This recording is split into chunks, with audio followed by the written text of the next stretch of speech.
एक गांव में एक पंडित और उसकी पत्नी अपने घर में रहते थे। वे बहुत गरीब थे। वे अपना जीवन यापन पूरा करने के लिए बहुत संघर्ष करते थे।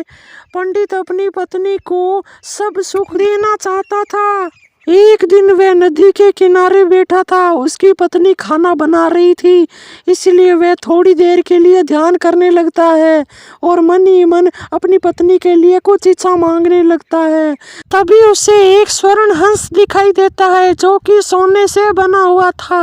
वह नदी के पास आता है और सीधा उस पंडित के पास ही आ जाता है और आकर कहता है, पंडित, मैं बहुत दिनों से देख रही हूँ तुम और तुम्हारी पत्नी बहुत मुश्किल से जीवन यापन करते हो, इसलिए मैं तुम्हारी मदद करने आई हूँ। लगता है भगवान ने मेरी प्रार्थना सुन ली। तुम्हें मेरे लिए भेजा होगा। ये जो तुम्हारे पास पंख है, ये सच में सोने के हैं क्या? हाँ, मैं पूरी ही सोने की हूँ और अब मैं ये पंख तुम्हें एक एक करके दे दूंगी, लेकिन मैं तुम्हें हर रोज सिर्फ एक ही पंख दूंगी। अगर ज्यादा लालच किया तो वे तुम्हारे लिए हानिकारक हो सकता है। फिर पंडित उसे अपने घर ले जाता है और उसे अपनी पत्नी को दिखाता है और कहता है कि ये हमारे लिए आई है और इसके सारे पंख सोने के हैं।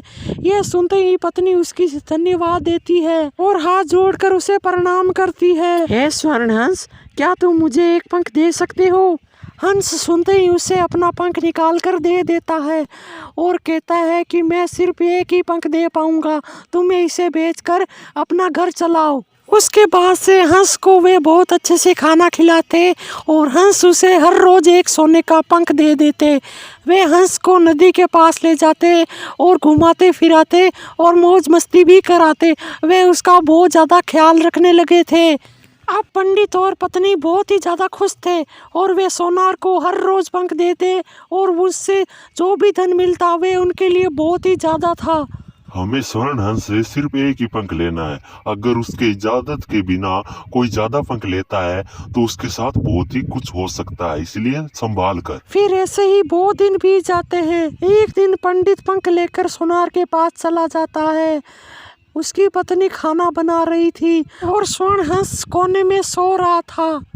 ये देखकर पत्नी सोचती है कि स्वर्ण हंस को हम कितने देर तक यहाँ रखेंगे, ये तो कहीं अचानक चली गई तो हम फिर से गरीब हो जाएंगे। इससे अच्छा है कि मैं सारे पंख इससे खींच लेती हूँ और फिर इसे यहाँ से भगा देती हूँ। ऐसा सोचकर वे हंस के पास जाती है और अचानक से उसे पकड़ लेती है और जोर जोर से पंखों को खींचने लगती है, जिससे हंस को दर्द होने लगता है और हंस तड़पने लगती है।